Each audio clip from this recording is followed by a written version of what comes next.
Shemot chapter 7. But Yehovah said to Moshe, I have put you in the place of God to Pharaoh, and Aharon your brother will be your prophet. You are to say everything I order you, and Aharon your brother is to speak to Pharaoh and tell him to let the people of Israel leave his land. But I will make him hard-hearted, even though I will increase my signs and wonders in the land of Egypt. Pharaoh will not listen to you. Then I will lay my hand on Egypt and bring my armies, my people, the sons of Israel, out of the land of Egypt with great acts of judgment. Then, when I stretch out my hand over Egypt and bring the people of Israel out from among them, the Egyptians will know that I am Yehovah. Moshe and Aharon did exactly what Yehovah ordered them to do. Moshe was 80 years old and Aharon 83 when they spoke to Pharaoh.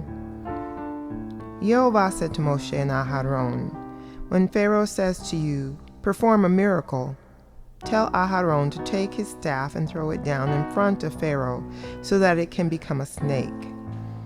Moshe and Aharon went into Pharaoh and did this as Yehovah had ordered. Aharon threw down his staff in front of Pharaoh and his servants, and it turned into a snake. But Pharaoh in turn called for the sages and sorcerers, and they too, the magicians of Egypt, did the same thing, making use of their secret arts. Each one threw his staff down, and they turned into snakes, but Aharon's staff swallowed up theirs. Nevertheless, Pharaoh was made hard-hearted, and he didn't listen to them as Yehovah had said would happen. Yehovah said to Moshe, Pharaoh is stubborn. He refuses to let the people go.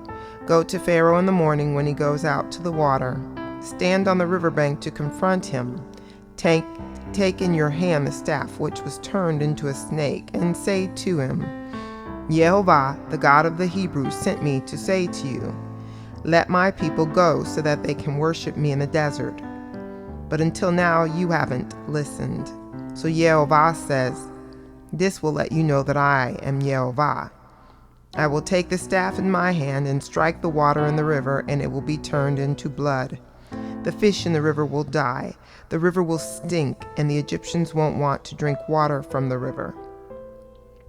Yehovah said to Moshe, say to Aharon, take your staff, reach out your hand over the waters of Egypt, over their rivers, canals, ponds, and all their reservoirs, so that they can turn into blood. There will be blood throughout the whole land of Egypt, even in the wooden buckets and stone jars. Moshe and Aharon did exactly what Yehovah had ordered. He raised the staff and in the sight of Pharaoh and his servants, struck the water in the river, and all the water in the river was turned into blood. The fish in the river died, and the river stank so badly that the Egyptians couldn't drink its water. There was blood throughout all the land of Egypt. But the magicians of Egypt did the same with their secret arts, so that Pharaoh was made hard-hearted and didn't listen to them, as Yehovah had said would happen. Pharaoh just turned and went back to his palace without taking any of this to heart. All the Egyptians dug around the river for water to drink, because they couldn't drink the river water. 7 days after Yehovah had struck the river, Yehovah said to Moshe, go in to Pharaoh and say to him, here is what Yehovah says, let my people go so that they can worship me. If you refuse to let them go, I will strike all your territory with frogs. The river will swarm with frogs.